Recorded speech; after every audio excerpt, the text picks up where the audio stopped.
हाँ जी, इतना बात समझ में आने के बाद सर स्टार्ट करिए आगे। अब देखिए, इतनी तो मेरी बात मतलब इतना तो भाई है, ये गारंटी है कि आप इतने सारे लेक्चर्स देखने के बाद ना यहाँ से आपका बहुत ही अच्छा एक कॉन्सेप्ट बिल्डअप होगा और आपको एक फील आएगी। देखिए, इतने स्ट्रक्चर्स मैं क्यों करवा रहा हूँ, है ना। नॉर्मली जितने क्लास मैंने रेजोनेंस पे ली है उतने में तो चैप्टर ख़त्म हो जाता है, ऐसा होता है। तो ये सारे स्ट्रक्चर्स ड्रॉ कराने के पीछे रीज़न है आपको फील आना, महसूस होना, वरना महसूस नहीं होता है। तो बार बार वही बोलता हूँ ना, जितना आप चैप्टर के साथ समय बिताएंगे, है ना, जितना आप समय बिताएंगे मेरे साथ उतना आपको मज़ा आएगा, बिल्कुल फील आने वाली है। ठीक, ऑफलाइन क्लास होती तो भी और मज़ा आता है, गाने वगैरह सुनते हैं हम लोग, है ना। लेकिन ऐसे है ना, खाली कमरे में गाना गाना भी अच्छा नहीं है ना, बगल में लोग रहते भी हैं। नेक्स्ट बात करते हैं हम लोग। अभी हमने देखा कि अगर लोन पेयर किसी वैकेंट पी का पड़ोसी है तो क्या होता है। ठीक, our next and last conjugated system, इसके बारे में हम बात करेंगे। When negative charge, when negative charge का मतलब होता है fully filled P,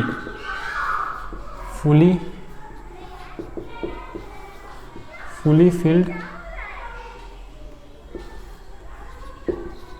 P orbital. ठीक है, ऐसे when negative charge and d orbital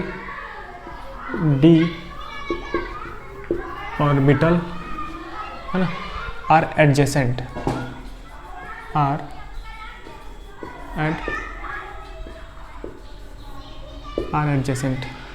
इसे मैंने एडजस्ट कर दिया। This is also known as D orbital resonance. This is a D orbital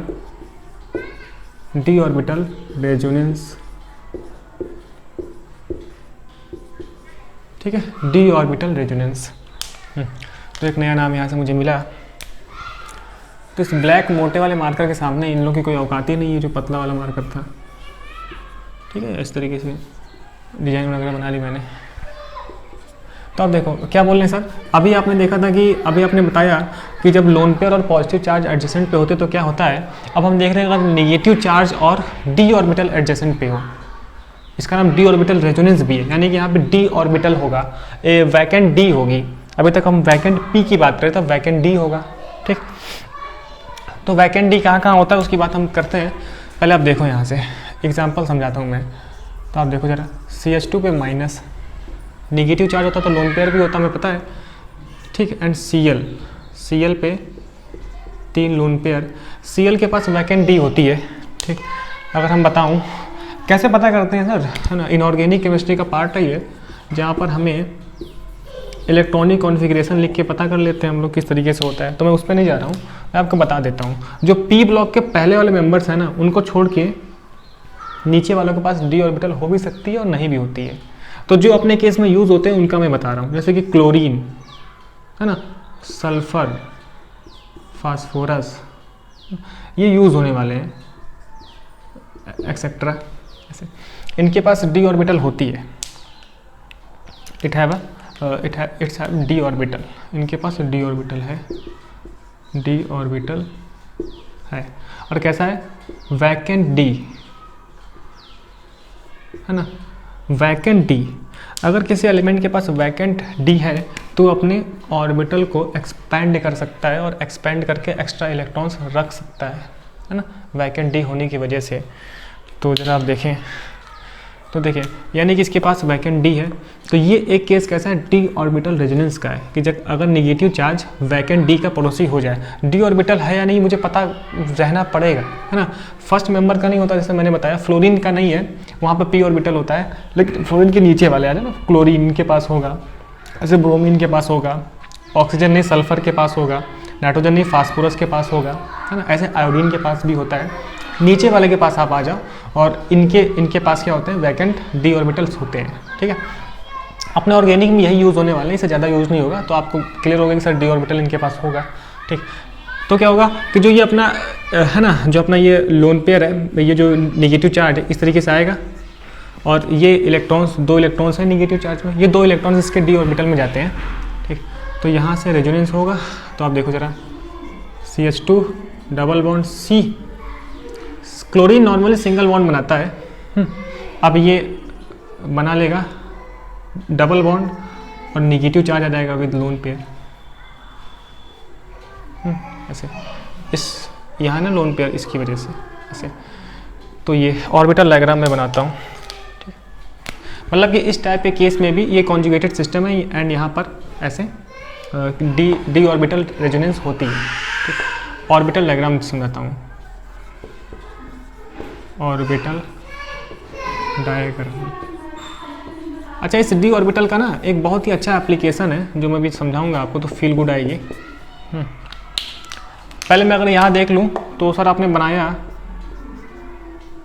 CH2 fully filled P, तो इसके पास लोन पेयर पड़ा है और ये निगेटिव चार्ज बना लोन पेयर की वजह से, निगेटिव चार्ज, ये P है। Cl के पास क्या आपकी बार डी ऑर्बिटल है, तो इस तरीके से डी होता है, ऐसे डी ऑर्बिटल्स होते हैं ना ऐसे। तो फिर क्या हो रहा है, ये लोन पेयर इधर आ रहा है, इधर आकर, ठीक, फिर पाई बॉन्ड बन रहा है, यानी कि सर ये बनने वाला है Cl, फिर जो ये अपना P ऑर्बिटल, फिर ये डी ऑर्बिटल, ठीक है। तो ये जो बॉन्ड बन गया, this is the bond between P and D, P और D के बीच में बॉन्ड बना है, तो इसका नाम क्या होता है सर, P पाई D पाई, इसे सर P पाई D पाई। तो ये P पाई D पाई बॉन्ड बनता है, यानी कि यहाँ पर P है, P पाई है कार्बन का, D पाई किसका है, क्लोरीन का है, जैसे हम P पाई D पाई बॉन्ड भी बोलते हैं, P पाई D पाई बॉन्ड, ठीक है ऐसे। तो ये बात समझ में आती है, ठीक है, ये ऐसे बना दो। And it is a case of D orbital resonance, तब ये ध्यान रखना हमें कि यहाँ पर डी ऑर्बिटल रेजोनेंस हो रही है, ठीक। और भी एप्लीकेशन है, बता रहा हूँ उसको, जरा अपना नोट करें। तो ये बात मुझे ध्यान में रखनी है कि सर इस तरीके से अगर कोई नेगेटिव चार्ज वैकेंट डी का पड़ोसी हो जाएगा, तो डी तो वैकेंट है, तो नेगेटिव चार्ज एक्सेप्ट कर सकता है, तो इस तरीके की रेजोनेंस वहाँ पे हो जाया करती है। इसका बहुत ही एक अच्छा एप्लीकेशन है, बताता हूँ, नोट करें पहले इसको आप, ठीक। चलिए, तो मैं बताता हूँ आगे। क्लोरीन के पास वैकेंट डी है ना। अब अगर हम बात करें और किस तरीके से,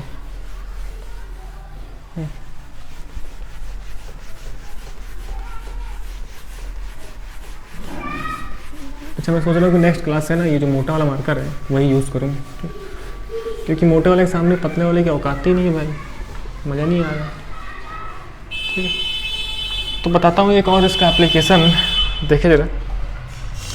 कभी हमने बचपन में पढ़ा था कि जो कार्बन आयन की स्टेबिलिटी होती है वो -I से बढ़ती है, कार्बन आयन की स्टेबिलिटी। अगर मैं एक क्वेश्चन लिख दूँ आपके लिए, CH2 पे माइनस, यहाँ पे फ्लोरीन लगा दूँ, ठीक है, and this is our first and second our CH2 पे माइनस क्लोरीन लगा दूँ, ठीक है। दूसरा क्वेश्चन, ये अचानक से यहाँ पर क्यों आ गए, बता रहा हूँ ना। CF3 पहला क्वेश्चन, CH2 पे माइनस CCl3 दूसरा क्वेश्चन, 2 है ये, है ना, ठीक। ये चीज़ मैं क्या बता रहा हूँ, अगर हम देखें तो ये कार्बन आयन है और कार्बन आयन की स्टेबिलिटी -I से बढ़ती है। और जब कभी हमने बचपन में -I पढ़ा था तो हम देखे थे कि सर फ्लोरीन का -I अच्छा होता है क्लोरीन से, ये बात हमने पढ़ी थी, है ना।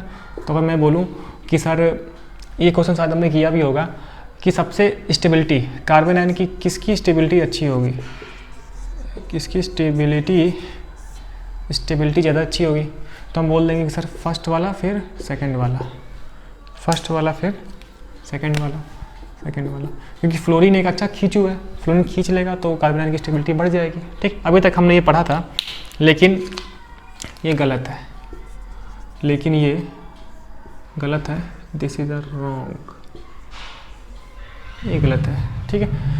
तो उस समय मैं बताया होगा, लेकिन उस समय हम रेजोनेंस नहीं पढ़े थे ना, तभी अब पता चल गया। देखिए क्या होता है कि जब भी आई इफेक्ट लगता है तो वहाँ पर ना इलेक्ट्रॉन्स का पार्शियल डिस्प्लेसमेंट होता है। मतलब कि पार्शियल डिस्प्लेसमेंट हुआ इलेक्ट्रॉन्स का। जब इलेक्ट्रॉन्स का पार्शियल डिस्प्लेसमेंट हुआ तो नेगेटिव चार्ज कम हो गया था, तो हम बोले थे कि माइनस आई इफेक्ट की वजह से जब माइनस आई इफेक्ट लगता है तो स्टेबिलिटी बढ़ जाती है। ठीक, लेकिन हमें पता है, सरप्राइजली हमें पता है कि ये नेगेटिव चार्ज के बगल में अगर वैकेंट डी है, नेगेटिव चार्ज के बगल में अगर वैकेंट डी है ना, वैकेंट डी है तो क्या होता है, इसके पास सर वैकेंट डी है, फ्लोरीन के पास नो वैकेंट डी, इसके पास तो वैकेंट डी नहीं है, नो वैकेंट डी ना, लेकिन क्लोरीन के पास वैकेंट डी ऑर्बिटल है। क्या सर, वैकेंट डी ऑर्बिटल है। तो उस समय हमने रेजोनेंस नहीं पढ़ी थी, अब तो पढ़ लिया ना कि जब भी नेगेटिव चार्ज के बगल में कोई वैकेंट डी ऑर्बिटल होगी तो वहाँ पे डी ऑर्बिटल रेजोनेंस हो जाएगी। तो बेसिकली यहाँ पर डी ऑर्बिटल रेजो हो गया, resonance, d orbital resonance takes place. So due to resonance, due to d orbital resonance, resonance, अब रेजोनेंस में क्या होता है कि इलेक्ट्रॉन्स का कंप्लीट ट्रांसफर होता है। इंडक्टिव इफेक्ट में अगर हम कंपेयर करें तो पार्शियल डिस्प्लेसमेंट होता है, एंड रेजोनेंस में इलेक्ट्रॉन्स का कंप्लीट ट्रांसफर हुआ तो इस केस में ना ये इलेक्ट्रॉन्स, ये नेगेटिव चार्ज कंप्लीटली ट्रांसफर हो जाएगा इस वैकेंट डी में। तब तो ज़्यादा सुखी हो गया ना, सुखी हो गया ये। ठीक, तो सिंपल सी बात क्या हो गया सर, यहाँ पर डी ऑर्बिटल रेजोनेंस होने की वजह से इलेक्ट्रॉन्स का कंप्लीट ट्रांसफर हो जा रहा है क्लोरीन की तरफ वैकेंट डी में, हैंस सेकंड वाला जो है ना इसकी स्टेबिलिटी ज़्यादा हो जाएगी, है ना। क्योंकि कार्बन आयन के केस में क्या होता है, जितना ज़्यादा उससे खींच ले, माइनस आई में क्या होगा, पार्शियल खींचेगा, रेजोनेंस में तो भाई सब कंप्लीटली ट्रांसफर हो जाएगा, कंप्लीट खींच लेगा, तो सबसे ज़्यादा तो अच्छा ही हो गया। ठीक, तो सर स्टेबिलिटी का ऑर्डर बन गया सेकेंड फिर first, this is our stability. तो यहाँ से एक नोट करने वाली बात आई, नोट करने वाली बात ये आई, अच्छा मैं उस समय बताया भी था कि जब हम सारे स्टेबिलिटी, सारे ये इफेक्ट पढ़ लेंगे तब हम इस इंटरमीडिएट की स्टेबिलिटी को फिर से जज करेंगे कि वहाँ पे क्या होना चाहिए। इसका मतलब जो आई इफेक्ट है, यानी कि जो रेजोनेंस इफेक्ट है, यानी कि जो रेजोनेंस है, resonance is greater than I effect. I effect यहाँ पर अगर कहीं पर देख रहा है, यहाँ पर आई इफेक्ट भी लग रहा है, रेजोनेंस भी लग रहा है। जब हमने केवल आई पढ़ा था तो रेजोनेंस के बारे में नहीं पता था, तो मैंने नहीं बोला, ठीक है। लेकिन अब क्या हो रहा है, आई इफेक्ट भी रेजोनेंस भी है, तो रेजोनेंस डोमिनेट करता है, क्योंकि रेजोनेंस इफेक्ट में कंप्लीट इलेक्ट्रॉन का ट्रांसफर होता है, और कंप्लीट ट्रांसफर ज़्यादा सुखी करता है इस कार्बन आयन को as compare to I effect, जहाँ पर पार्शियल डिस्प्लेसमेंट हो रहा है। ठीक, तो ये बात समझ में आती है हमें। तो सर आज से ये बात समझ में आ गया कि रेजोनेंस होने की वजह से, एंड स्पेशली इस केस में डी ऑर्बिटल रेजोनेंस होने की वजह से, इस डी वैकेंट डी में इलेक्ट्रॉन्स के खिंच जाने की वजह से, है ना, पुल करने की वजह से, है ना, कंप्लीटली ट्रांसफर की वजह से इस सेकंड वाला केस स्टेबिलिटी, कार्बन आयन की स्टेबिलिटी बढ़ गई। ठीक, तो क्या मतलब सर, इसका मतलब कि रेजोनेंस से ना कार्बन आयन की स्टेबिलिटी बढ़ती है। It also increases the stability of carbon ion, बोल सकते हैं it increases the stability of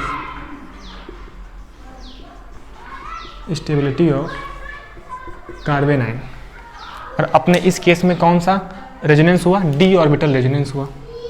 ठीक, ये चीज़, तो ये बात आज से समझ में आ गई। ठीक, अब बताओ सेकंड वाला का क्या चक्कर है ना, क्या सेकंड वाला भी वही है क्या, सेकंड वाला में वही है क्या? अब देख लो, सेकंड वाले में कुछ लोग बोल रहे होंगे सर ये इसकी स्टेबिलिटी ज़्यादा होगी, क्योंकि वहाँ पर Cl लगा, Cl पे वैकेंट डी होता है, फ्लोरीन के पास तो वैकेंट डी नहीं होता है।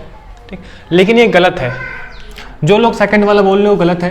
क्यों गलत है? क्योंकि यहाँ पर डी ऑर्बिटल रेजोनेंस होगी ही नहीं। डी ऑर्बिटल रेजोनेंस होने के लिए ना नेगेटिव चार्ज का पड़ोसी में वैकेंट डी होना चाहिए। नेगेटिव चार्ज के पड़ोसी में वैकेंट डी, नेगेटिव चार्ज के पड़ोसी में कार्बन है।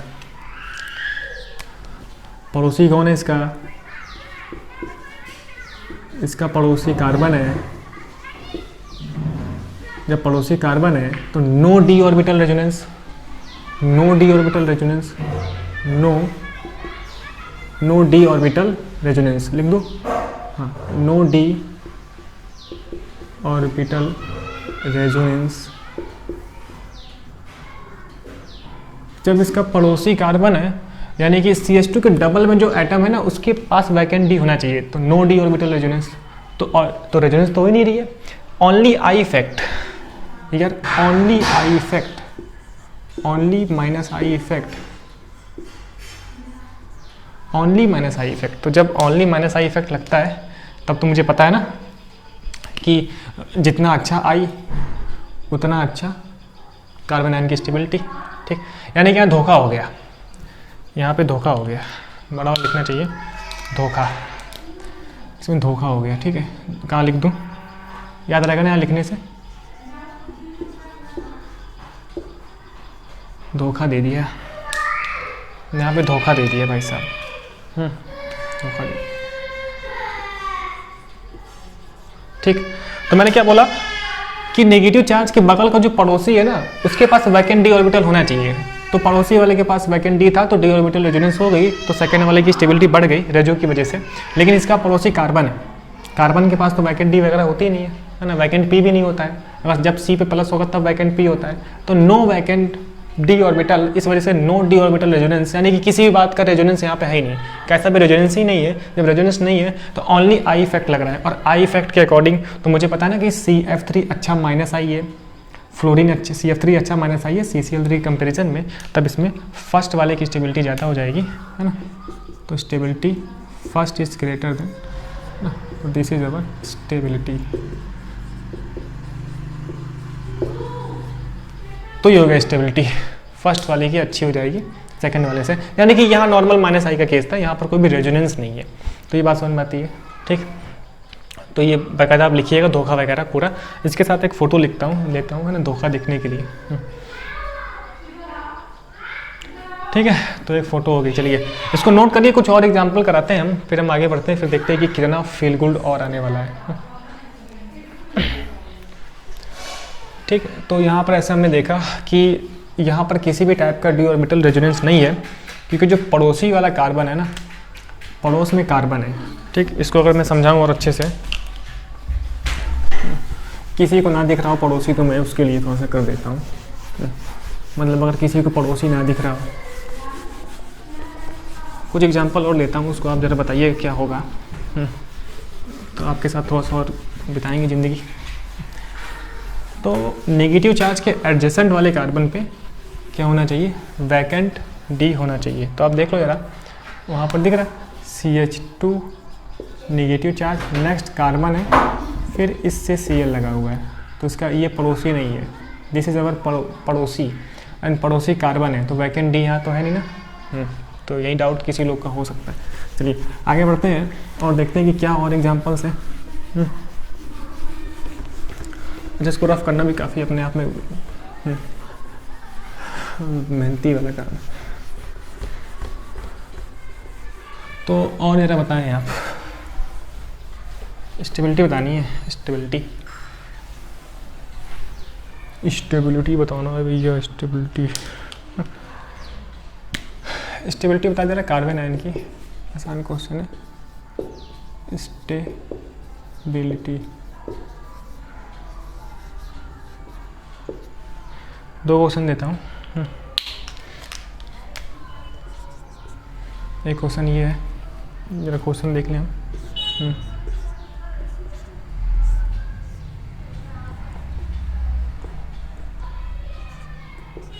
नेगेटिव चार्ज, ठीक है, ऐसा ही सल्फर नेगेटिव चार्ज, ठीक है जी। नेक्स्ट एग्जांपल, कुछ एग्जांपल इस तरीके के बनाए जाते हैं डराने वाले, जैसे कि NH3+ का माइनस आई लगता है, क्यों?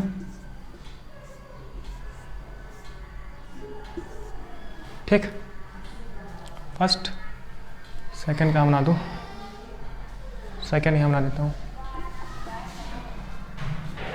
मतलब यानी कि ये फर्स्ट है, सेकंड यहाँ।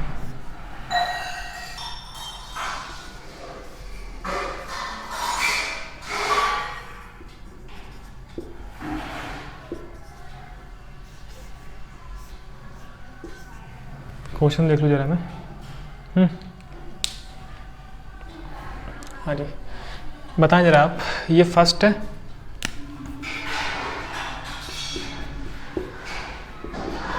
सेकंड, फर्स्ट है, सेकेंड, किस कार्बन आयन की स्टेबिलिटी ज़्यादा है? तो सिंपल सा फंडा है, ऑक्सीजन, अगर हम ओनली माइनस आई देखें तो ऑक्सीजन की इलेक्ट्रोनिगेटिविटी ज़्यादा है तो ज़्यादा पुल करेगा, तो पहला वाला अच्छा होता ओनली माइनस आई से। लेकिन मुझे पता है कि जो सल्फ़र है, सल्फ़र के पास वैकेंट डी है, मैंने ही बताया सल्फ़र के पास क्या है सर, वैकेंट डी है। इस वैकेंट डी की वजह से यहाँ पर डी ऑर्बिटल रेजोनेंस हो जाएगी, डी ऑर्बिटल रेजोनेंस हो जाएगी, ठीक है। तो डी ऑर्बिटल रेजोनेंस की वजह से सेकंड वाला ज़्यादा स्टेबल हो जाएगा फर्स्ट वाले के कंपैरिजन में, ठीक। वैसे ये भी एक कार्बन आयन बना हुआ है, NH3 प्लस का माइनस आई लगेगा, केवल माइनस आई, ठीक है। यहाँ भी माइनस आई लग रहा है, मतलब माइनस आई दोनों में है, माइनस आई दोनों में है, ठीक है। लेकिन इसमें साथ ही साथ रेजोनेंस भी है, रेजो वाला इफेक्ट भी है ना। वैसे माइनस आई यहाँ पर भी है, माइनस आई यहाँ पर भी है, ठीक। लेकिन क्या हुआ सर, फास्फोरस में नाइट्रोजन नहीं, फास्फोरस के पास क्या होती है, वैकेंट डी होती है, वैकेंट डी होती है। और ये नेगेटिव चार्ज का पड़ोसी भी है, क्यों, नेगेटिव चार्ज का पड़ोसी भी है ये, ठीक। यहाँ पर तो पड़ोसी है तो यहाँ क्या हो जाएगी sir, D orbital resonance, d orbital resonance,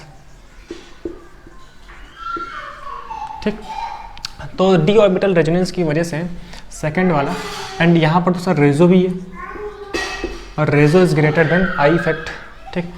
तो सर बात क्लियर हो गई कि सेकंड वाला ज़्यादा स्टेबल हो जाएगा फर्स्ट वाले के कंपैरिजन में, ठीक है। चीज़ ऐसे, तो ऐसे क्वेश्चन पूछे जाते हैं, क्या बोलते हैं कि कार्बन आयन की स्टेबिलिटी को लेकर, ठीक है। तो मेरे ख्याल से अब कोई तकलीफ नहीं है इसमें, डी ऑर्बिटल रेजोनेंस में, और इससे पहले क्या पढ़ा हमने, बैक बॉन्डिंग वगैरह में, ठीक। चलिए, तो पूरे कॉन्जुगेटेड सिस्टम, सातों के साथ मारूंगा, सातों को साथ मारूंगा, ठीक। मतलब 7 कॉन्जुगेटेड सिस्टम है, सातों कॉन्जुगेटेड सिस्टम आज खत्म हुए, ठीक। चलिए, अब एक नया कॉन्सेप्ट हम चालू करते हैं। अभी तक हमने देखा कि सर रेजोनेंस कौन कौन से सिस्टम में होती है, रेजोनेंस किस में होती है, जहाँ पर कॉन्जुगेटेड सिस्टम हो, ठीक। रेजोनेंस होने के लिए और भी कई सारी कंडीशंस हैं, तो इसके बाद हम देखने वाले हैं कंडीशंस फॉर रेजोनेंस, मतलब किन किन कंडीशंस में रेजोनेंस होगी। ये 11th के पॉइंट ऑफ व्यू से, पेपर में लिखने के पॉइंट ऑफ व्यू से थोड़ा सा इंपॉर्टेंट हो जाएगा, मतलब आपको बहुत सारे पॉइंट मिल जाएंगे जो आप अपने एग्जाम में लिख सकते हैं कि इस कंडीशन में रेजोनेंस होती है, अगर ये नहीं होगा तो रेजोनेंस नहीं होगी, ठीक। तो पहले आप इसको नोट करें अच्छे से और लग जाए बहुत ही खूबसूरती के साथ, फिर आपको मज़ा आएगा ही। ये थोड़ा सा मैं सही करता हूँ दिखाने के लिए। चलिए एक फ़ोटो ले लूँ इसके साथ, आगे बढ़ते हैं फिर। तुमसे मिलने, ठीक है। चलिए अब आगे बढ़ते हैं, ठीक। तो चलिए अब स्टार्ट करते हैं अपना एक new topic, this is known as condition for resonance, क्या क्या होती है वहाँ पर, ठीक। चलिए,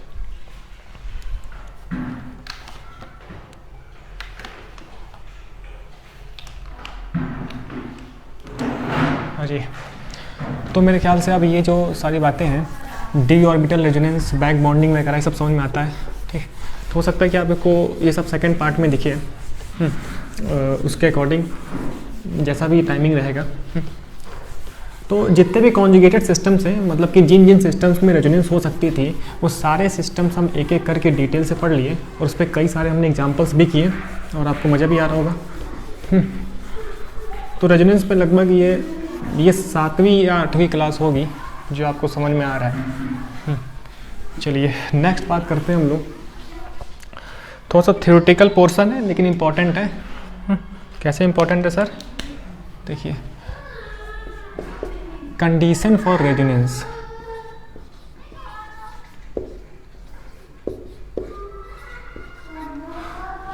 condition for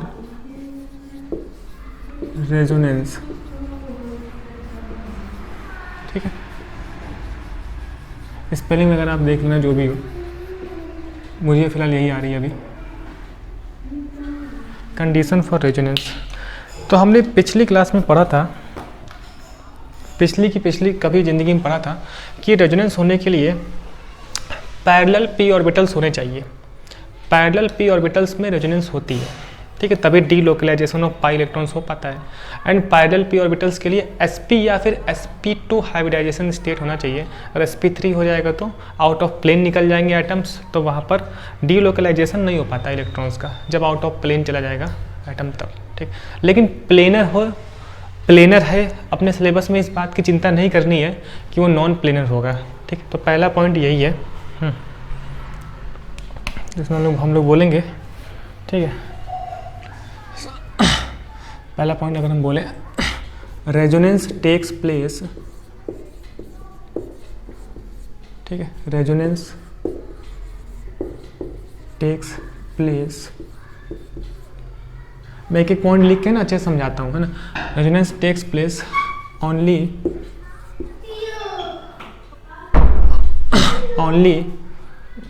that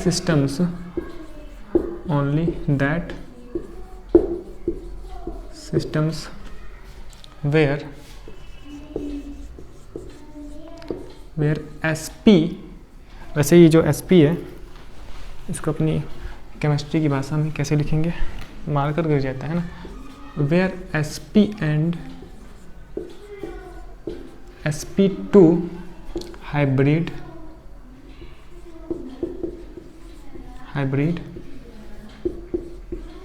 atoms are present। ठीक है, तो रेजोनेंस होने के लिए बेसिकली ऐसे एटम्स प्रेजेंट हो जहाँ पर sp हो या फिर sp2 हाइब्रिडाइज एटम हो। ठीक, it means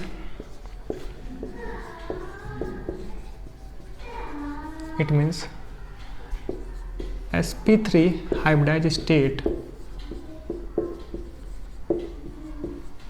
sp3 hybridize state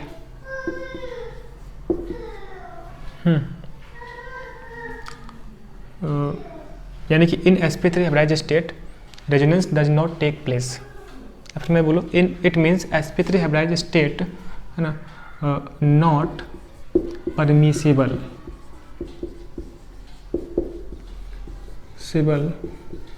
for resonance यानी कि sp3 हाइब्रिडाइज स्टेट नहीं होना चाहिए, sp2 होना चाहिए। तो ये सारी बातें हैं जो कि इम्पॉर्टेंट हो जाती है।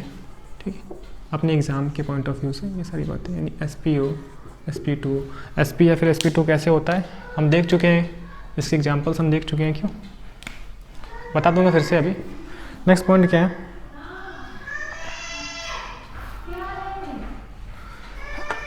only pi electrons and lone pair participation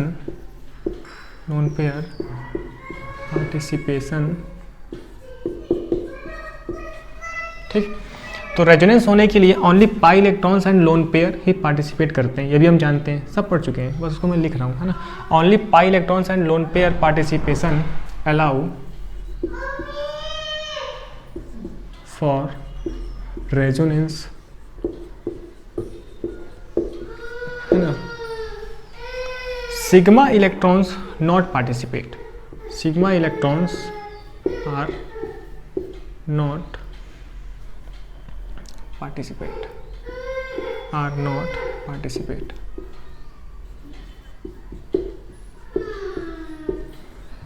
तो सिग्मा इलेक्ट्रॉन्स पार्टिसिपेशन फॉरबिडन ऐसे बोल सकते हैं। तो ये बात समझ में आता है। तो सारी बातें हम पढ़ चुके थे कि molecule should be planar, molecule plane होना चाहिए, and molecule should B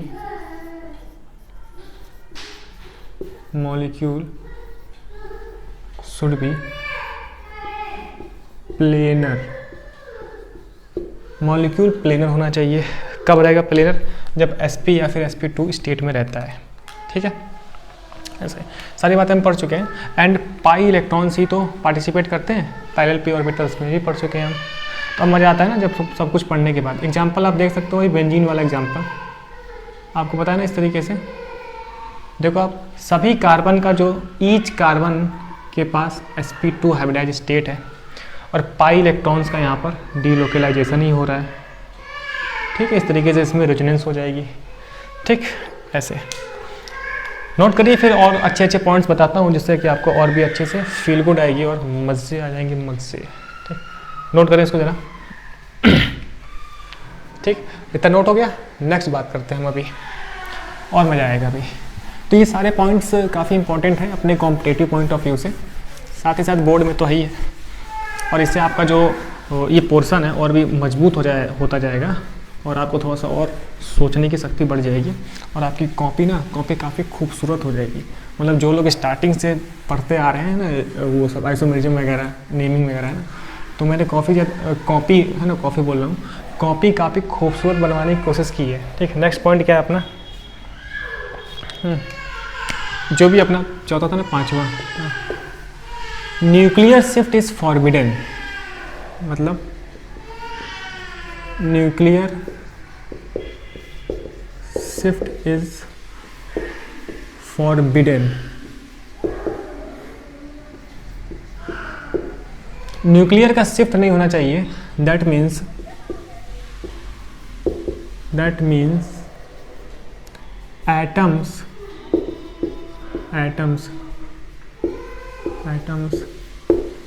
must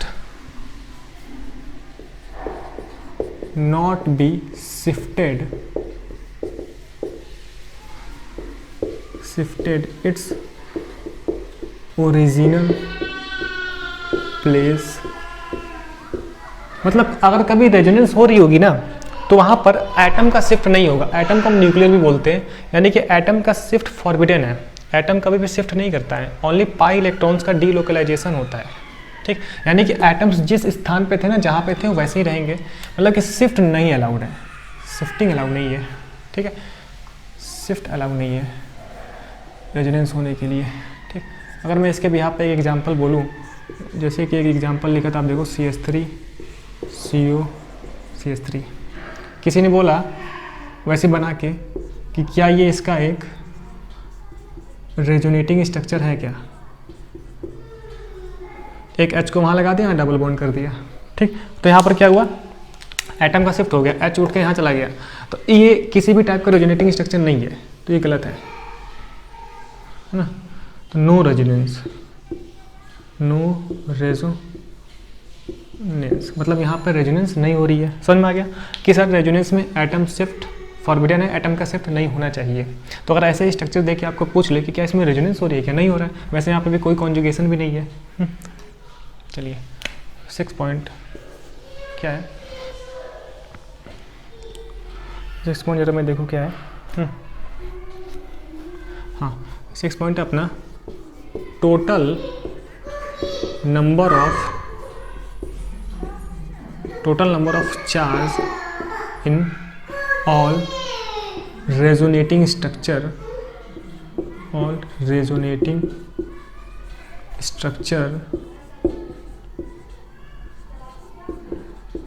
STRACTUR है ना। Total number of charge in all resonating structure are conserved है ना, या फिर should be conserved.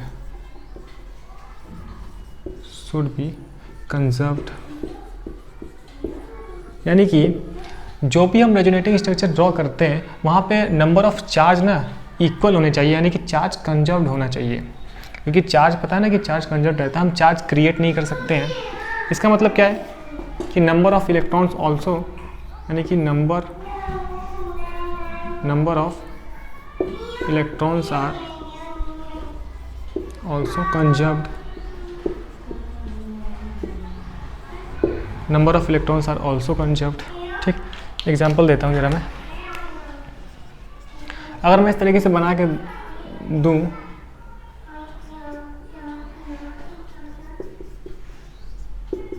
Positive charge double single plus, और मैं इसको बना के दे दूं कि क्या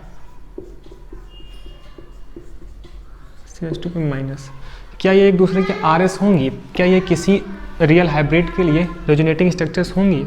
तो सर नहीं होंगी। क्यों? क्योंकि डबल सिंगल के बाद क्या पॉजिटिव, मतलब इस RS पे पॉजिटिव चार्ज है एंड इस RS पे क्या है अपने नेगेटिव चार्ज है। तो total number of charge conserved होना चाहिए। अगर एक RS पे पॉजिटिव तो दूसरे RS पे भी पॉजिटिव होना चाहिए था, अगर इस पर नेगेटिव तो वहाँ पर भी नेगेटिव होना चाहिए था। ठीक है, तो ये गलत हो गया सर। क्योंकि चार्ज कंजर्व नहीं है, तो चार्ज कंजर्व नहीं है तो नो रेजोनेंस, रेजो बोल देता हूँ, नो रेजोनेंस। ठीक है, तो ये कुछ कंडीशंस हैं जो फॉलो होने चाहिए तभी रेजोनेंस होगी, वरना रेजोनेंस नहीं होगी। और भी है, उसको लिखता हूँ, तो पहले आप इतना नोट करें। ठीक, ऐसे ठीक, 7वां पॉइंट हो गया अपना, नोट करें इसको।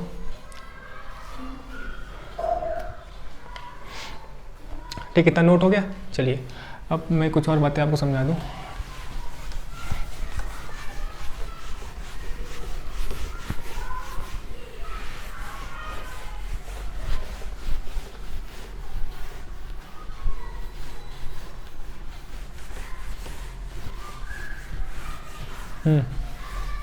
मज़ा आ रहा है यहाँ तक। 8वां पॉइंट, ये जितना भी कुछ हम अपनी क्लासेस में पढ़े अभी तक, मतलब पूरे कॉन्जुगेटेड सिस्टम्स को उठा के जितना भी हमने प्रैक्टिस की, इधर उधर सवाल किए, उनके बीच में कौन कौन से स्टेट में किस किस पोजीशन में रेजोनेंस हुई, उसमें से कुछ कुछ बातों को हम खंगाल के यहाँ पे लिख ले रहे हैं, जिससे कि एट दैट लास्ट में पढ़ने में मज़ा आएगा।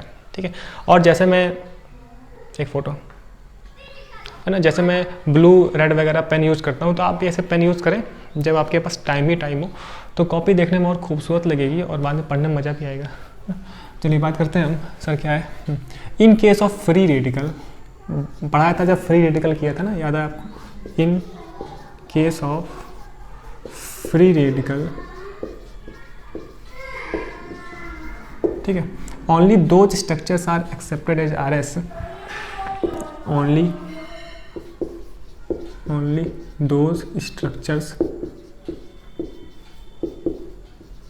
only those structures accepted as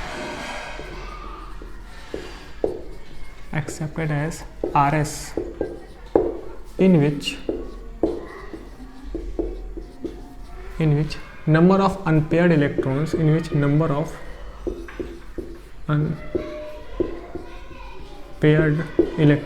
are, है ना, equal,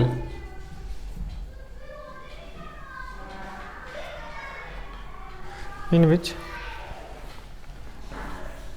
number of unpaired electrons are equal। ठीक है, तो जब हमने ये पढ़ा था उस टाइम, अगर आपको याद हो, पाई सिग्मा फ्री रेडिकल वाला case, half field P orbital जिसे हम बोलते थे, तो अगर फ्री रेडिकल का केस होता था तो वो स्ट्रक्चर्स एक्सेप्टेड थी RS के तौर पे जिनमें number of unpaired electrons equal था। ठीक, कैसा था समझाता हूँ जरा, आप देखो। कभी ज़िंदगी में हमने एक एग्जांपल किया था ना, जैसे कि जरा देखो आप, CS2 double single double,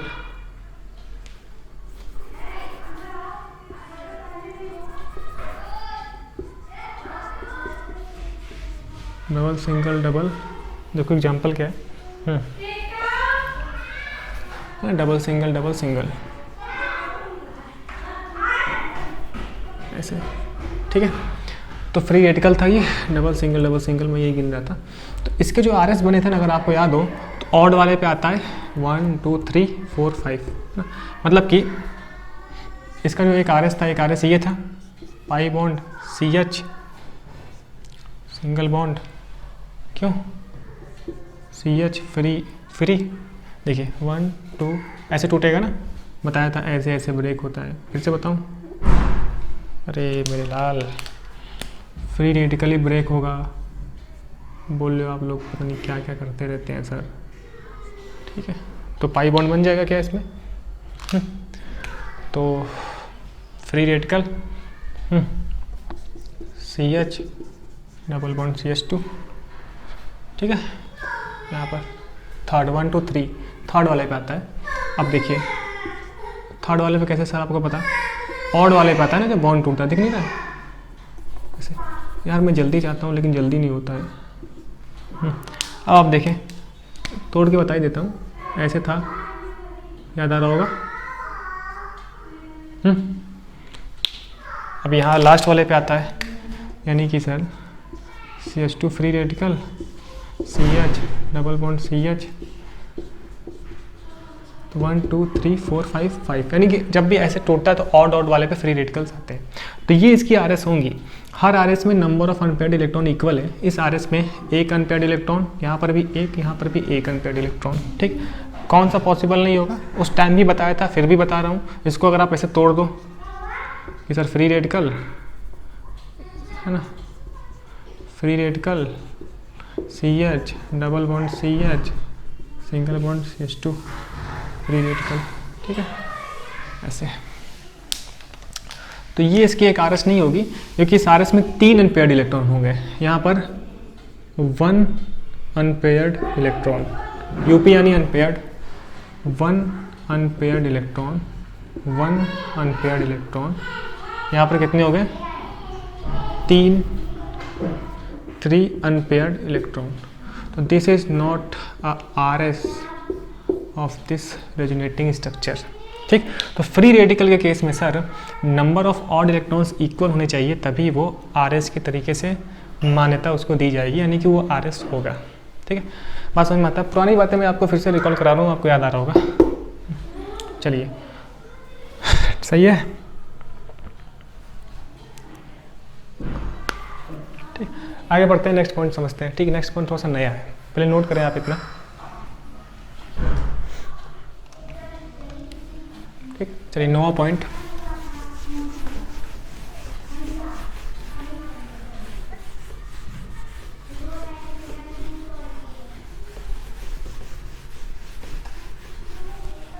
mic वगैरह खींच रहा है। अब मैं थक रहा हूँ। ठीक है, भले ही आपको इस सेकंड पार्ट में दिख रहा हो, लेकिन इससे पहले वाला पार्ट और ये पार्ट एक ही दिन में रिकॉर्ड हुआ है। ठीक है, तो आपको थोड़ा सा फीलिंग समझनी पड़ेगी। हाँ, मैं क्या बोल रहा हूँ, 9वां point, those structures are not permissible as R S. Next point क्या है, दोज स्ट्रक्चर्स है ना, आर नॉट, मेरे साथ लिख लिया करो है ना, are not permissible, are not permissible as R S, as R S, in which, सुंदर नहीं लग रहा ना, R S in which those structures are not permissible as RS in which any fundamental rule of, क्या sir क्या है, in which any fundamental rule of structure writing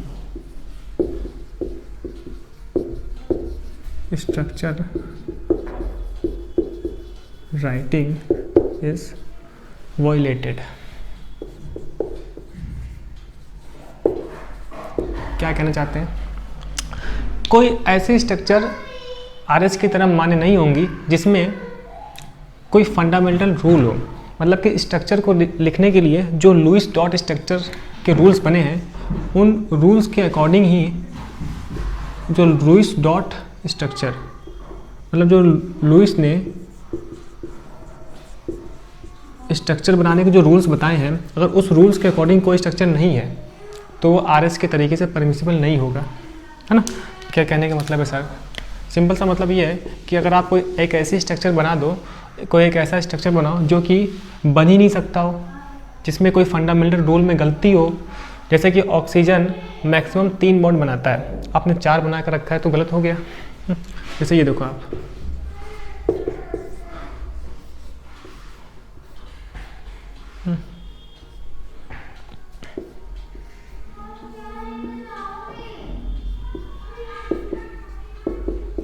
जैसे ये देखो, क्या ये स्ट्रक्चर किसी रेजोनेटिंग स्ट्रक्चर्स की आरएस हो सकती हैं? आप चेक कर लो, नाइट्रोजन कितने बॉन्ड बना रहे हैं यहाँ पे, 3 2 5, नहीं, नॉट आरएस, क्योंकि नाइट्रोजन 5 बॉन्ड नहीं बनाता है ना। Nitrogen can not for 5 bond, समझ में आ गया। मतलब कि स्ट्रक्चर में किसी भी फंडामेंटल रूल में गलती ना हो, जैसे नाइट्रोजन मैक्सिमम 4 बॉन्ड ही बना सकता है, इसको हटा दो तो वो आरएस होगा। तो अगर कभी ऐसा बना के पूछा जाता है ना, एग्जाम्स में से पूछे जाते हैं कॉम्पिटिटिव वाले में, ऐसे बना के दे देगा क्या ये किसी की आर एस है, नहीं आर एस है, क्योंकि नाइट्रोजन 5 बॉन्ड नहीं बना सकता है।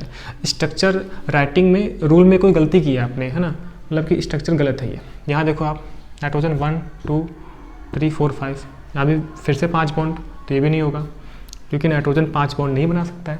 तो आपने स्ट्रक्चर को ड्रॉ करने में कोई गलती की है ना, स्ट्रक्चर के जो रूल्स होते हैं उनको आपने फॉलो नहीं किया है। तो जब भी ऐसा केस आ जाएगा, इट मीन्स वहाँ पर क्या है कि वो आरएस की तरह उन्हें मान्यता नहीं दी जाएगी, वो किसी भी प्रकार की आरएस नहीं होंगी। ठीक है, तो ये बात समझ में आ गई।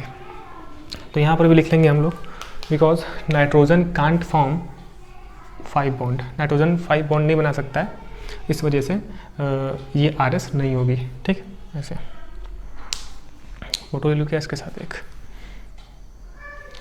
चलिए हो गया ये। लास्ट 10th पॉइंट देखते हैं हम। लिख लिया आपने, क्यों? चलिए 10th पॉइंट मैं थोड़ा सा फास्ट बता रहा हूँ क्योंकि ये सब चीज़ें आपको पता है वैसे कुछ, है ना। सर 5 कैसे हैं? 3 2 5, 1 2 3 4 5, कोई डाउट है? चलिए नेक्स्ट आगे बढ़ते हैं हम अपना लास्ट पॉइंट।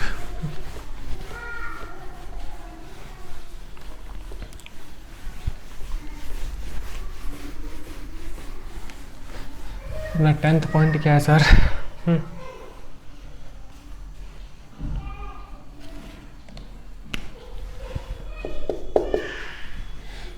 काफ़ी इंपॉर्टेंट है ना ये वाला पॉइंट। क्या है sir? Like and unlike charges, like and unlike charge at adjacent carbon at adjacent carbon make structure are highly unstable। लिखने वाली बात है तो आपकी तरफ थोड़ा कम देख रहा हूँ मैं। ठीक, अनस्टेबल इसका मतलब क्या है? Such structures are not accepted as RS. मतलब कि इस टाइप की स्ट्रक्चर्स आरएस में एक्सेप्टेड नहीं होंगी। क्या कहने का मतलब है? ठीक, ये कहना चाहता हूँ, अगर पहले सारी बात लिख देता हूँ, है ना। Because charge separation requires energy, because charge separation requires energy. ठीक, क्या बताया आपने? मैं ये बोल रहा हूँ कि अगर कभी भी ना दो एडजेसेंट कार्बन पे अगर चार्ज का सेपरेशन हुआ, मैंने बोला कि सर यहाँ पर मैं चार्ज को सेपरेट करता हूँ एंड इस पर मैं अगर प्लस बना दूँ और इस पर मैं माइनस बना दूँ। ठीक, तो मैं क्या बोल रहा हूँ कि दो एडजेसेंट कार्बन पे same charges, opposite charges, unlike charges या फिर लाइक चार्जेस, अगर ऐसा होगा तो ये स्टेबल काफ़ी ज़्यादा, ये स्टेट काफ़ी ज़्यादा अनस्टेबल हो जाती है और ऐसे स्ट्रक्चर्स को हम रेजोनेटिंग स्ट्रक्चर्स नहीं बोलते हैं। ठीक, क्यों? क्योंकि सर ना चार्ज सेपरेशन रिक्वायर्स एनर्जी। अगर मुझे इस इथीन को इस तरीके से प्लस माइनस के चार्ज में सेपरेट करके रखना है तो मुझे इसे एनर्जी देनी पड़ेगी। जितनी इसकी बॉन्ड एनर्जी होगी उतनी हम बॉन्ड एनर्जी देंगे और बहुत ज़्यादा एनर्जी देके उसे मुझे इस चार्ज के फॉर्म में रखना पड़ेगा। क्यों? क्योंकि बगल में भाई से प्लस माइनस चार्ज है, अपोजिट चार्ज में तुरंत अट्रैक्शन हो जाएगा और अट्रैक्शन होकर तुरंत बॉन्ड बन जाएगा। ठीक, और हम क्या चाहते हैं कि सर चार्ज सेपरेट करके रखें, है ना, चार्ज सेपरेशन रहे। ठीक, तो चार्ज सेपरेट करने के लिए मुझे ज़्यादा एनर्जी की रिक्वायरमेंट होगी और इस ज़्यादा एनर्जी के चक्कर में ये जो अपना कंपाउंड है वो अनस्टेबल हो जाएगा। ठीक, तो ऐसे कोई भी स्ट्रक्चर्स जहाँ पर दो एडजेसेंट कार्बन पे सेम चार्जेस हो या फिर अपोजिट चार्जेस हो, जिन्हें हम लाइक या फिर अनलाइक बोलते हैं, सेम हो या फिर अपोजिट चार्जेस हो, तो वो सिस्टम अनस्टेबल हो जाएगा, है ना। अगर अपोजिट हुआ तो तुरंत अट्रैक्शन करके बॉन्ड बन जाएगा। ठीक है, अगर सेम हुआ तो रिपल्सन हो जाएगा। ठीक। तो केमिस्ट्री में क्या चलता है, अगर जहाँ भी भाई साहब एनर्जी की रिक्वायरमेंट पड़े तो वहाँ अनस्टेबिलिटी आ जाएगी, कम एनर्जी में काम करना चाहिए, है ना। जहाँ भी हमें एनर्जी दे के ये सिचुएशन क्रिएट करके रखनी पड़ेगी तब वहाँ पर अनस्टेबिलिटी आ जाएगी, ठीक है। तो ये वाली बात, यानी कि सर अगर एडजेसेंट कार्बन पे हम प्लस माइनस रख देते हैं तो ये बहुत ही ज़्यादा अनस्टेबल वाली केस है ना, इसको तकलीफ ज़्यादा है। दो अलग अलग आइटम रहेगा तो काम चल जाएगा, सेम आइटम रहेगा तो तकलीफ ज़्यादा रहती है इसको, क्योंकि चार्ज को अलग अलग करने के लिए एनर्जी की रिक्वायरमेंट है, ठीक। इससे सुखी एक कंडीशन है, जैसे आप देखो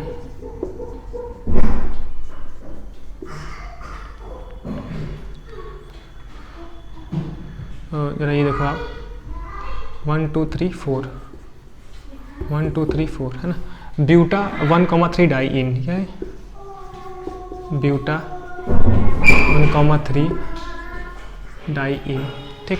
अगर मैं इस तरीके से ब्यूटा 1,3 डाई इन का बताऊं तो पाई सिग्मा पाई वाला कॉन्जुगेशन है, पढ़ चुके हैं हम इस तरीके से, पढ़ा था।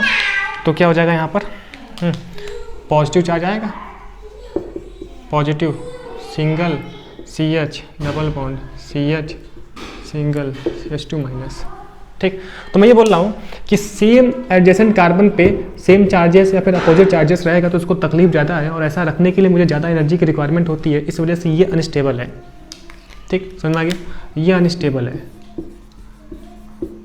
ये अनस्टेबल है, ठीक। केमिस्ट्री में चार्ज अगर दूर दूर रहे तो चलेगा, चार्ज हो सेम कार्बन पे लेकिन दूर दूर रहे, ये पोजीशन फिर भी ठीक है, इसको तकलीफ कम है, इसको दर्द कम है, ठीक है। ये पोजीशन फिर भी इसके कंपेरिजन में ठीक है, इसको ये सहनीय है लेकिन ये सहनीय नहीं है, ठीक है। बात समझ में आ गई, यानी कि सर सेम चार्ज या फिर अपोजिट चार्ज हो एडजेसेंट कार्बन पे तो इसको तकलीफ ज़्यादा है और इस केस में स्टेबिलिटी आ जाती है, लेकिन यही चार्जेस अगर दूर दूर रहे ना तो दूर दूर रह सकते हैं, यहाँ पर तकलीफ नहीं है, कंपाउंड को दूर दूर रह सकता है ना।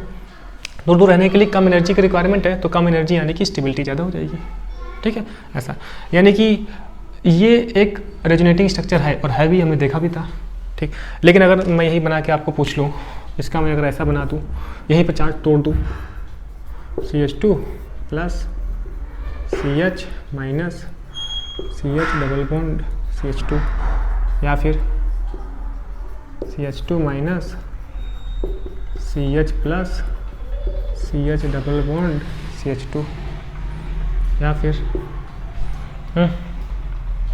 फिर सब तोड़ दो, CH2 plus CH minus CH plus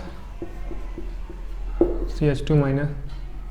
क्या कर रहे हैं सर आप, जितने भी केस बन सकते हैं ना सबको बता रहा हूँ, या फिर ऐसा कर लो आप CH2 minus CH plus CH minus CH2 plus.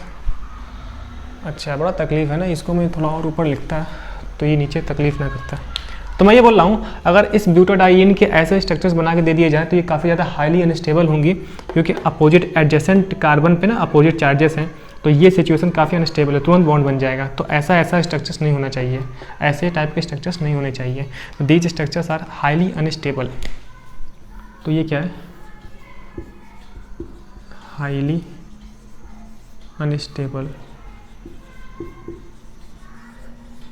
Highly unstable, ठीक है। जरा मैं कैमरे में चेक कर लूँ आ रहा है कि नहीं है।